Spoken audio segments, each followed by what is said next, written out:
Hermanos, el título de nuestro sermón en esta tarde es Dioses y Cultura. Y vamos a leer un extenso pasaje bíblico.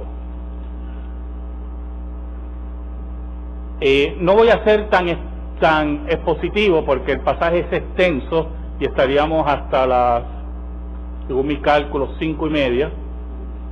Y me imagino que ustedes no quieren que yo esté hasta las 5:30. Aparte de que después del servicio nos tenemos que quedar 5 minutos para elegir a la persona que va a ir conjuntamente con el anciano Jaime Zapata al presbiterio de New Jersey.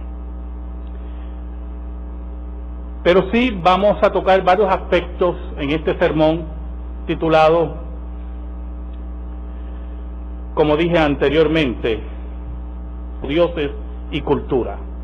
Buscamos Hechos, capítulo 17,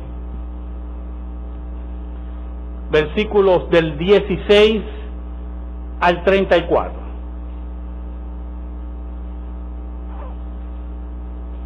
Hechos 17, versículos del 16 al 34.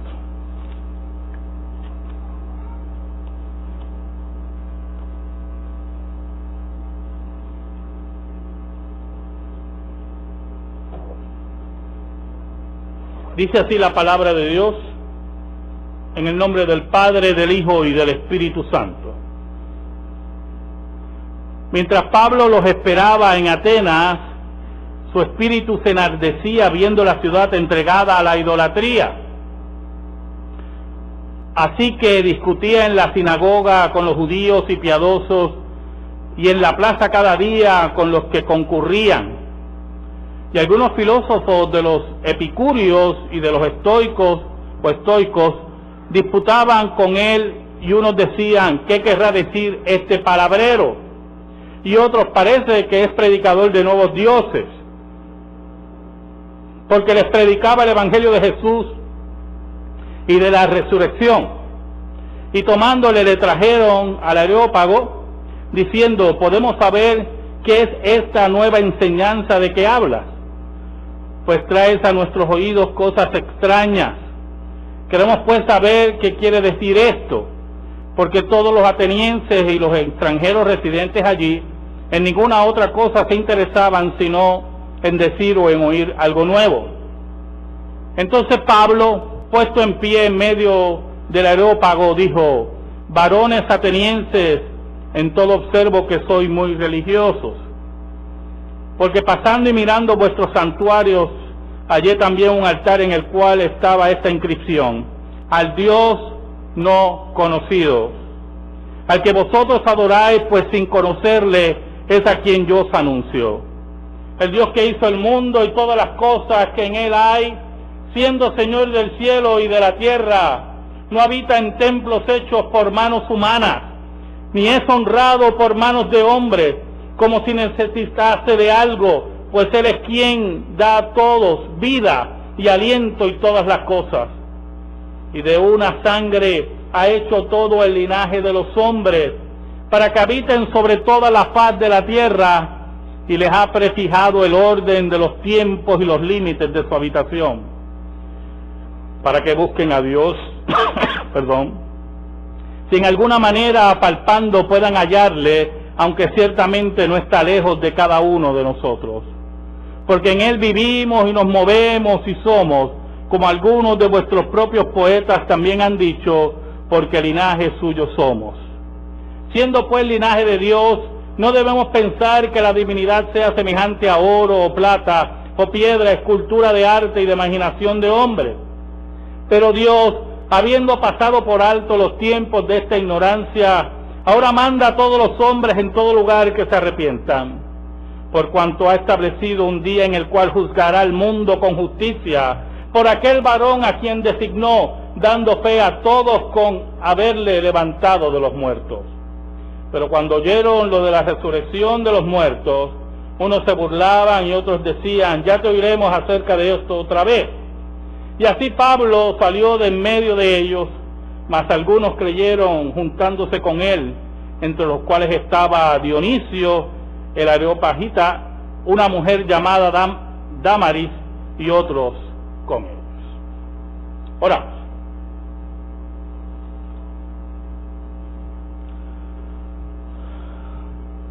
Dios verdadero, gracias. Gracias por permitirme nuevamente a este pecador, enemigo tuyo, y hecho cercano por Cristo, el privilegio de exponer tu palabra. Perdona nuestros pecados. Escóndenos bajo la sombra de la cruz y permite, Señor, que tu palabra, por el poder del Espíritu Santo, llegue al corazón de tu pueblo. Por Cristo Jesús. Amén y amén. Dioses y cultura. Esta semana,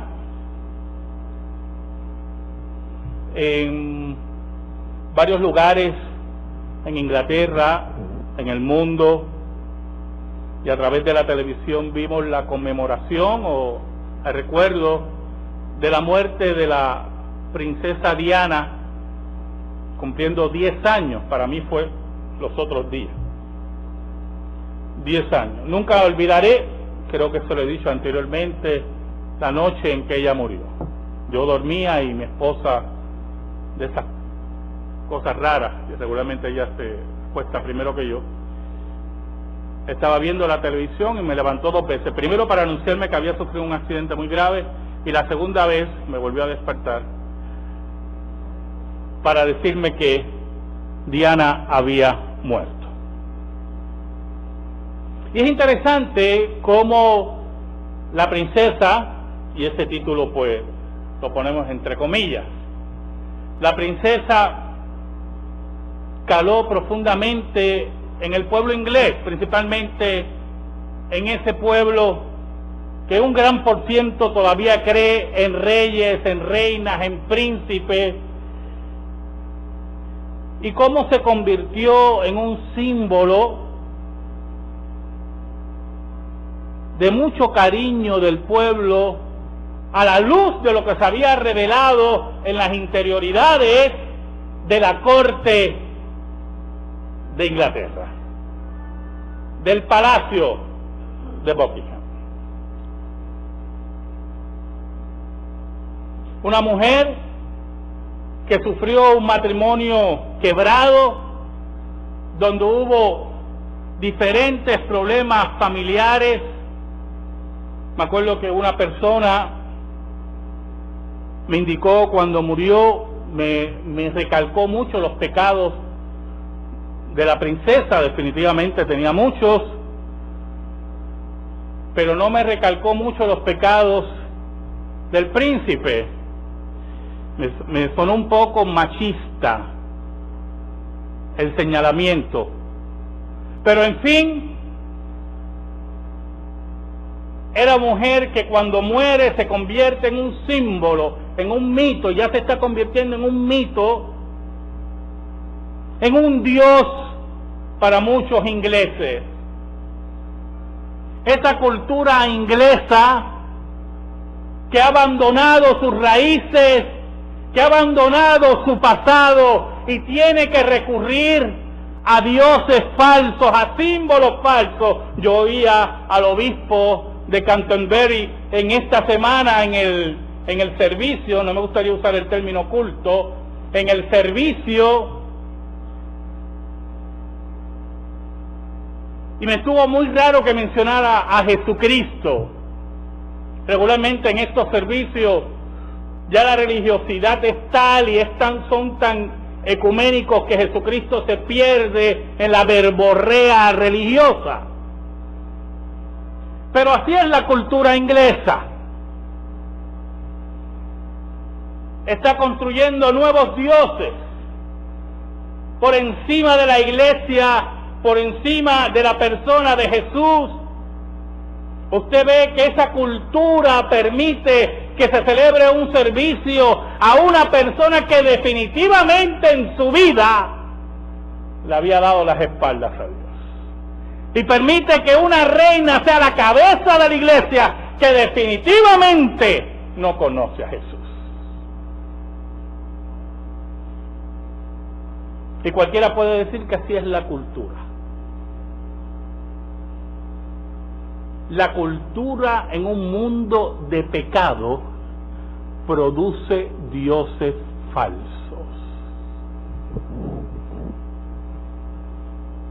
Ese axioma nunca lo olvide. La cultura en un mundo de pecado produce dioses falsos. Los otros días oía a una persona que para mí se había muerto, Mariano Altao. Para mí, Mariano Altao se había muerto. Y yo no daba crédito que todavía tiene el mismo programa, Caravana de Recuerdos. Lo noté un poquito confundido en el programa, pero estaba poniendo la música de Celia Cruz. A mí no me gusta, nunca me ha gustado Celia Cruz, pero lo dejé porque puso 2 discos en particular que Celia Cruz dedicó a los santos. Entonces, cuando usó el término santos, me llamó la atención, porque yo sé cuál es la raíz religiosa de Celia Cruz, pero cuando empezó a mencionar a Changó y a Yemayá, no sé de qué santos estaba hablando. Una cultura en un mundo de pecado va a producir dioses falsos contrarios a la palabra de Dios. No importa lo excelsa que sea esa cultura, no importa los beneficios que haya traído esa cultura a la sociedad occidental, oriental o donde sea, si es una cultura que no está basada en la palabra de Dios, los dioses serán producidos.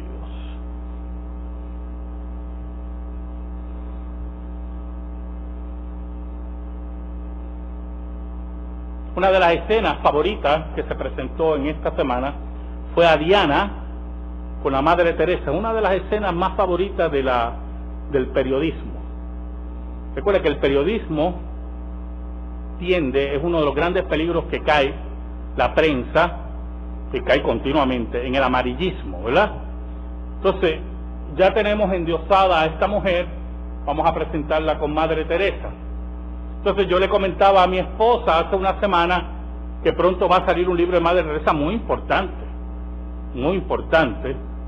donde Madre Teresa se van a revelar las cartas de Madre Teresa, donde ella duda de su labor para Dios y para Cristo, y duda de Dios. Y eso no está mal, ¿oye? Eso no está mal. No estoy señalando a Madre Teresa, Dios me libre. Todos hemos tenido duda en la vida. Todos hemos tenido duda en la vida. Pero si me tratas de santificar a Diana por estar al lado de Madre Teresa, yo creo que escogiste un símbolo equivocado. La santificación correcta está cuando estás al lado de Cristo Jesús, el que nunca pecó, el que es Dios hombre.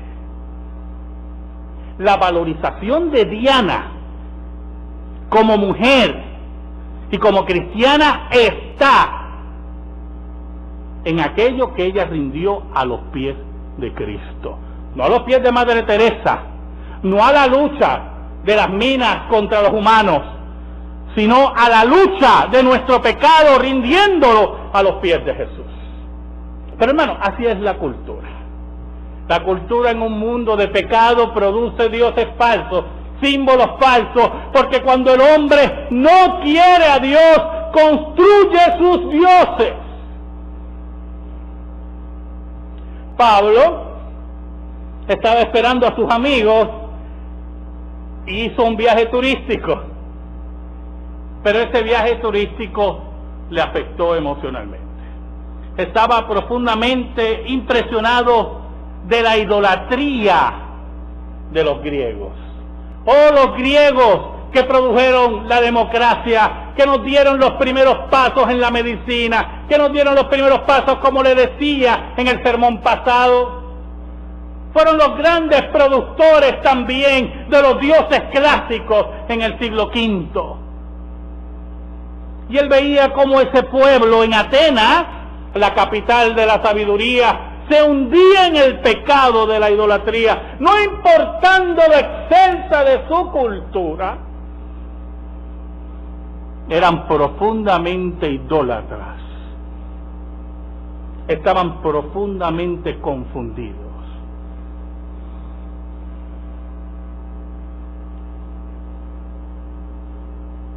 Y él observa un fenómeno muy importante. El fenómeno importantísimo de la retórica, de la discusión relativa. Filósofos estoicos, filósofos epicúreos discutiendo, viendo. La filosofía epicúrea enseñaba que en el fin supremo del hombre, consiste en evitar el dolor, todo el dolor. Los epicúreos eran materialistas. Esto es muy importante para lo que va a ocurrir después en Pablo. Los epicúreos eran materialistas, y aunque no negaban la existencia de Dios, creían que Él no se involucraba en los asuntos del hombre.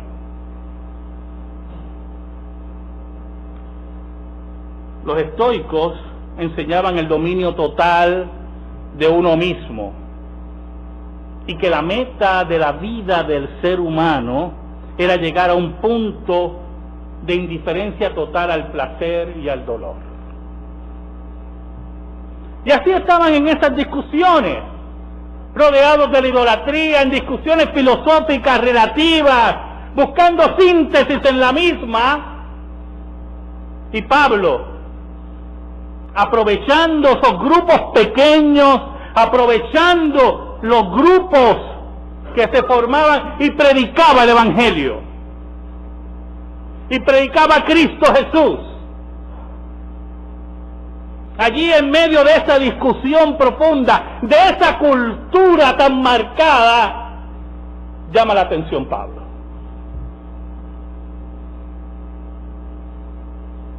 ¿Sabe algo? Cuando construimos dioses, escuche bien, cuando construimos dioses, siempre buscamos renovar a nuestros dioses. Siempre buscamos algo nuevo. Porque recuerden que los dioses son hechura humana. Y todo lo de hechura humana tiene un límite de satisfacción. Solamente Dios, el Dios verdadero, satisface completamente nuestras vidas. Una cita de Blas Pascal que ustedes conocen muy bien. Se le he dicho muchas veces. Nunca lo olviden. Blas Pascal decía: el hombre tiene un hueco de la forma de Dios, y solamente Dios puede llenarlo.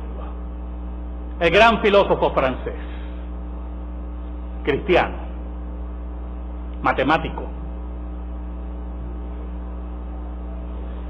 Y por eso, si usted nota en el discurso, si usted nota, hermano, en el acercamiento que hace Pablo, ellos se interesan en lo que Pablo trae, porque ellos quieren oír cosas nuevas, cosas diferentes, cosas que los motiven en su vida. ¿Usted oyó ese término? Motivación. ¿Usted no lo ha oído anteriormente? Los que le dan conferencias a ustedes de motivación, cobrando yo no sé cuánto dinero para hacerlos brincar en alguna reunión, o que mire para el lado, se mueva así, por lo menos yo lo he visto por televisión. Nuevas motivaciones son aquellos que no tienen a Dios y tienen que buscar todos los días una nueva motivación. Las religiones que han creado sus propios dioses son aquellos que quieren oír cosas nuevas. ¿Cuántas veces usted no oye, hermano? Yo quiero saber. ¿Cuántas veces usted no oye todo el año aquí? Todo el año, por años, que Cristo murió por usted en el Gólgota, todos los días. El día que le canse a usted ese mensaje es el día que usted va a saber que no conoce a Jesús. El Gólgota, la obra de la cruz, la obra de Dios por el hombre, nunca cansa. El mensaje del Evangelio, la iglesia de Cristo, nunca cansa. Pero aquellos que han creado sus propios dioses en su cultura, dioses y cultura, siempre tienen que oír cosas nuevas, buscar cosas nuevas, cosas que los motiven, cosas que los llenen. Yo necesito, te voy a citar a una persona, necesito que me vendas un libro que me llene. Y yo le dije, compra la Biblia. ¿La leíste? Ah, que yo tengo varias Biblias, sí, pero no la estás leyendo. Sí, la leo. Pues no conoces a Jesús.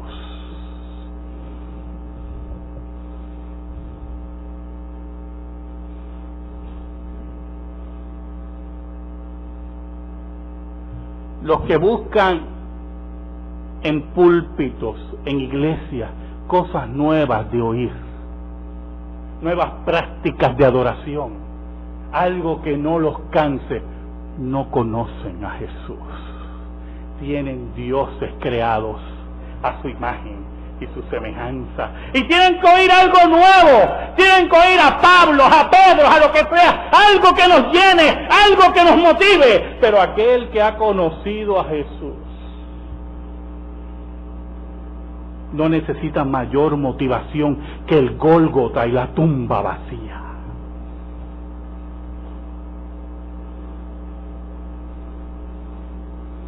Estos hombres tomaron a Pablo y le piden, lo ponen ahí en el Areópago. ¿Sabe? El Areópago era la institución más antigua de Atenas. Según la tradición, fue fundado hacía 1000 años, para esta fecha hacía 1000 años, por Atenea, la diosa protectora de la ciudad. Por lo tanto, Pablo estaba en el templo idolátrico significativo de Grecia, y allí en medio de dioses y cultura proclamó a Jesús resucitado. Lo llevaron a ese templo, lo llevaron a ese púlpito. Háblanos de cosas nuevas, como diciendo, estamos vacíos, estamos cansados de la discusión filosófica, estamos cansados de la relatividad del mensaje griego. Háblanos de cosas nuevas. Estamos cansados de nuestros dioses. ¿Sabe? Un día Inglaterra se cansará de Diana.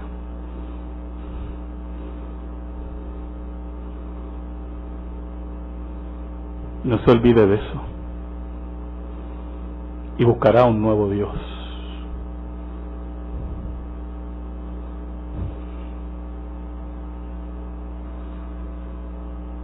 Es interesante, porque Pablo dice la escritura, mira el versículo 22, entonces Pablo puesto en pie en medio del Areópago, y cualquiera diría, pues, para que todo el mundo lo viera, sí, esa es una de las razones. Lo que yo quiero que usted vea es más allá del texto, sin espiritualizarlo. Pablo está en medio, escuche, en medio del paganismo para proclamar la verdad. En medio de lo más excelso que había producido la mente humana, como la mente griega, proclamando a Cristo crucificado.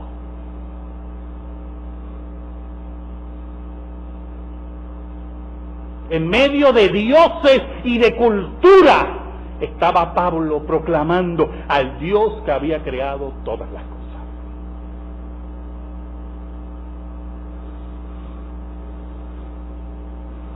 Entonces Pablo empieza con una introducción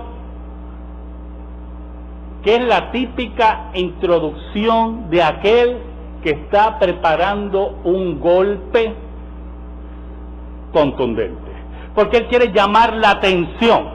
Pablo no empieza diciendo, he observado que todos son un grupo de idólatras que va al infierno, porque primero le van a decir qué es el infierno para ti. porque nosotros creemos en el Hades, y ahí empieza una discusión filosófica y ahí se fue ajuste. Pablo quiere llamar la atención a estos hombres de letras, a estos filósofos. Y es muy importante las palabras de Pablo. Mire cómo dice: varones atenienses, en todo sepa que soy muy religioso. Ese término religioso, ¿sabes algo? La religión como producto de una cultura en un mundo de pecado es aquello que entroniza lo creado sobre el creador.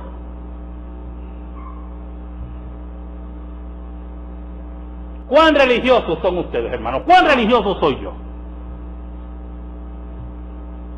¿Cumples todo? Vienes los domingos, cumples económicamente, tomas la Santa Cena, llegas temprano. Todo eso es religión, ¿oyó? Para la gloria de Dios, pero es religión. Nada de eso vale si no conoces a Jesús. Y Pablo sabía que ellos eran muy buenos religiosos. ¿Sabe? El pasaje no habla si Pablo admiró la belleza arquitectónica de los griegos. Los griegos eran tremendos arquitectos. Las columnas jónicas, corintias, todavía hasta el día de hoy las usamos.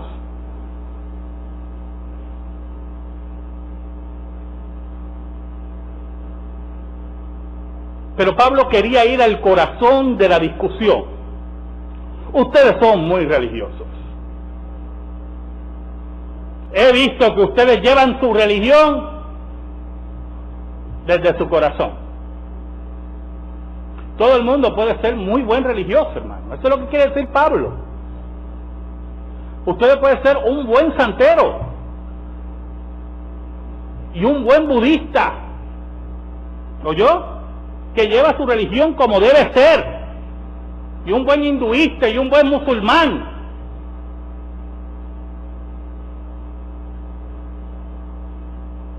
Pero nada de eso salva, es lo que dice Pablo.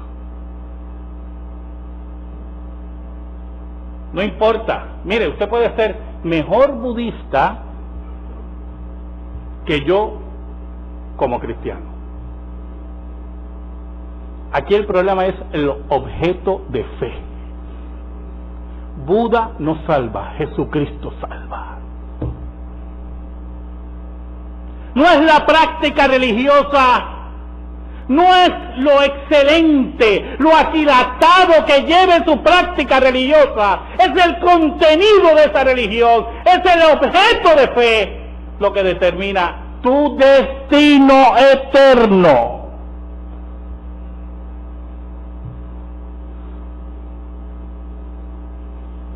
Entonces Pablo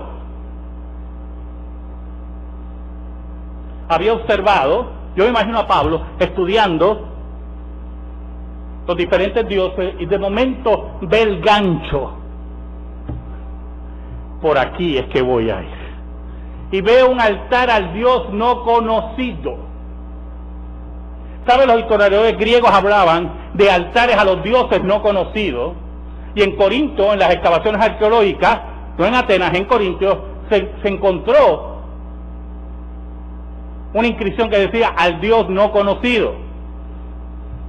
Los griegos eran personas mundiales, de amplia visión mundial, y en lo religioso querían ser bastante amplios, y por lo tanto tenían altares a todos los dioses, y se les había quedado un Dios,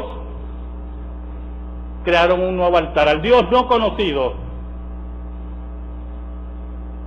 Y Pablo, sabiendo la mentalidad griega, toma ese camino para predicar a Cristo Jesús.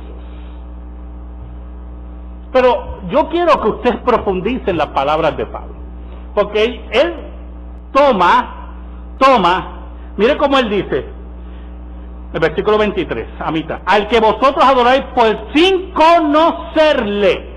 Y esto es muy importante, porque no era el conocimiento filosófico de ese Dios, era que no conocían al Dios verdadero. Pablo no vende su mensaje, Pablo no rebaja su mensaje, Pablo le da el sentido verdadero al mensaje. Ese Dios no conocido, de verdad, ustedes no lo conocen. Y yo vengo a proclamar ese Dios, al que ustedes no conocen. No es un desconocimiento filosófico religioso, es que ustedes no lo conocen en su corazón y en su vida. No le han dado lugar a ese Dios verdadero.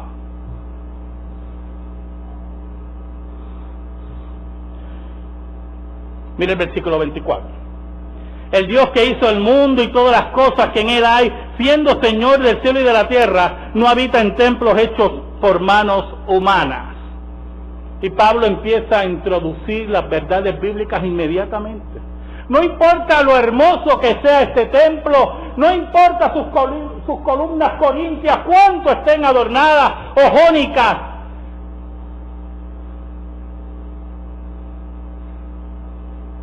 El Dios verdadero, el Dios que ustedes no conocen, no habita aquí.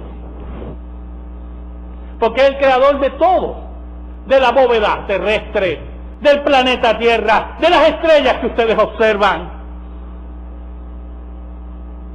Ni es honrado por manos de hombres, como si necesitase de algo, pues es quien da todo vida y aliento y todas las cosas. El Dios que ustedes no conocen no es como los dioses clásicos que están aquí.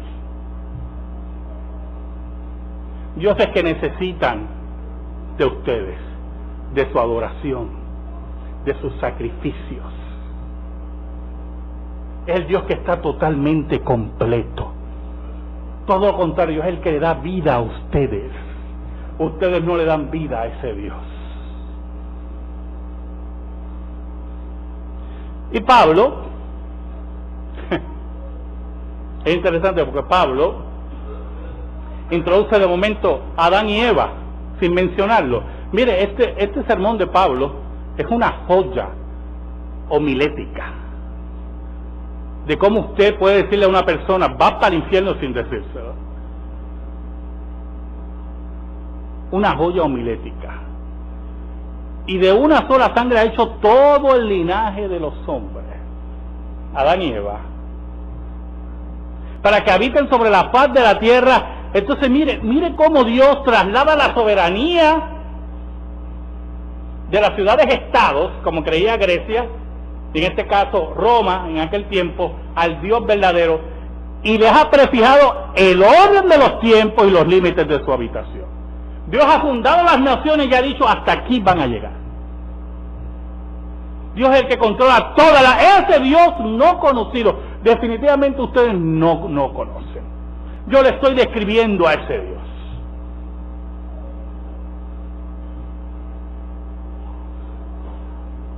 Y entonces Pablo los invita a que busquen a ese Dios. Al Dios que está lejos de la cultura griega, al Dios que está lejos de los dioses que ellos habían creado. Era el Dios verdadero, el Dios revelado en la Escritura. Él los invita a que lo conozcan. Entonces Pablo, que era un estudioso tremendo, cita a un poeta cretense, Epímenes, en el versículo 28. Mira el versículo 28. Porque en él vivimos y nos movemos y somos, como algunos de vuestros propios poetas también han dicho, porque linaje suyo somos. Y ese poeta que dice Pablo ahí es Epiménides, poeta cretense. Y Pablo le está diciendo a los griegos, mire, hay aún entre sus poetas personas que han mencionado al Dios no conocido. Y ellos oían todo ese mensaje y estaban muy atentos al mensaje de Pablo. Y Pablo ataca su idolatría, ya le había llamado la atención, y ataca su oro, su plata, dioses de oro y de plata. Pero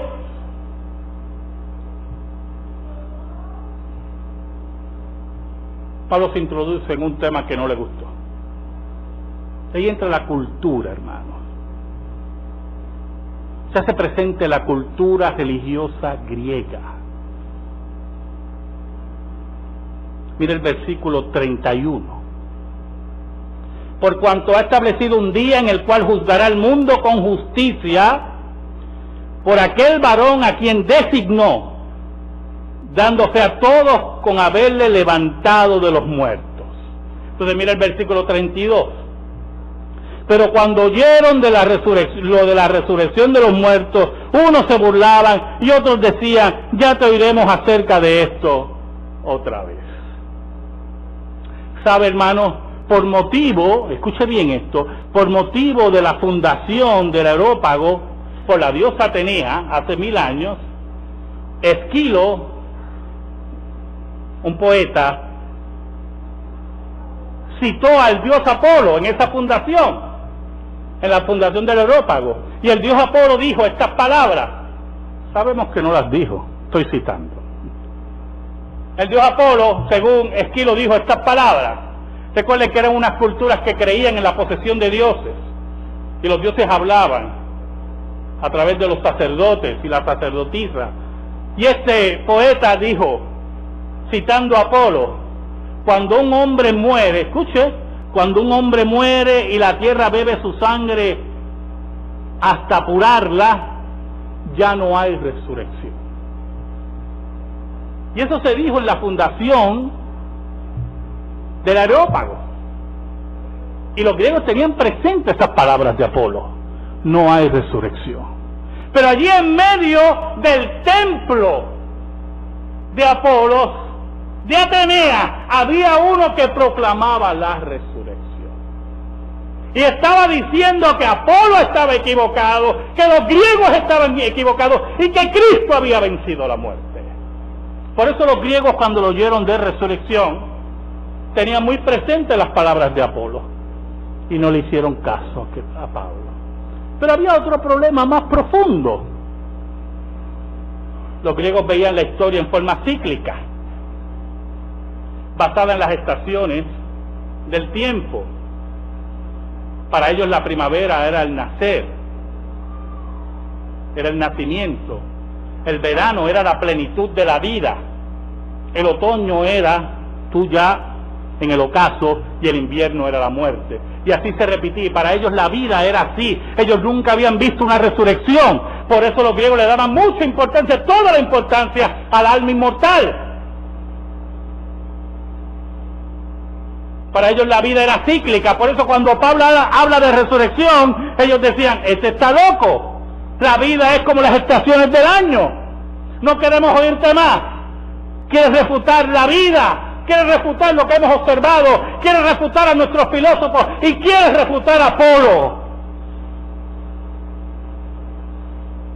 Es interesante porque la cita que yo le acabo de decir, cuando un hombre muere y la tierra bebe su sangre hasta apurarla, ya no hay resurrección. La palabra que utilizó Esquilo, citando a Apolo, fue anastasis, resurrección, y fue la misma palabra que utilizó Pablo para hablar de la resurrección de Cristo.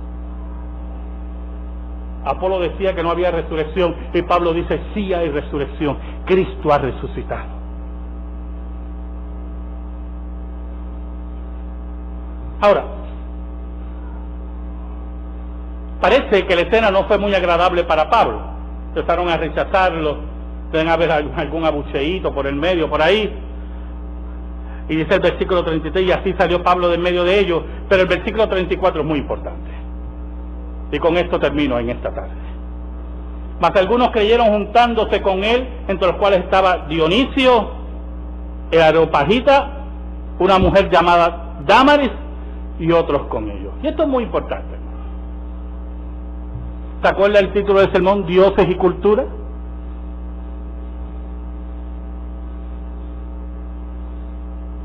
¿Sabe algo? Allí habían hombres y mujeres que oían a Pablo. Y habían abrazado la cultura griega y habían abrazado sus dioses. Y estaban muertos. Y estaban vacíos. estaban sin Dios. Entre ellos había una autoridad del Areópago, Dionisio. Y allí, no importando la filosofía griega, no importando los dioses, no importando la cultura, creyeron en Jesús. Creyeron en la resurrección. Creyeron que sus dioses estaban muertos y sus símbolos estaban muertos y su cultura estaba muerta y Jesús era el que vivía.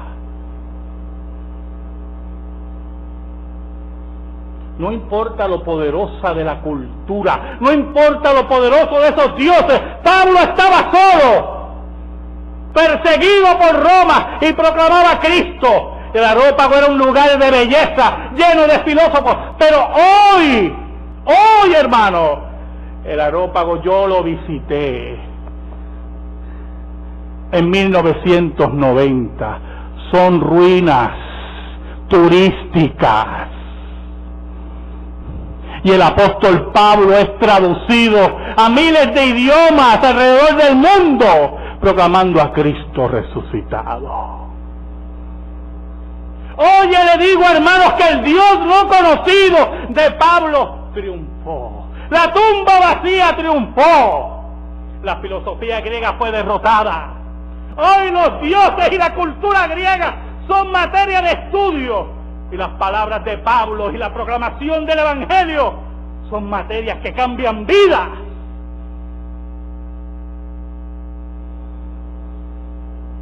¿Sabes? Un día, Inglaterra se va a olvidar de Diana. Qué triste si levanta otro Dios y no recurre al resucitado. Qué triste que levante otro Areópago y no construya un altar en su corazón. Amén.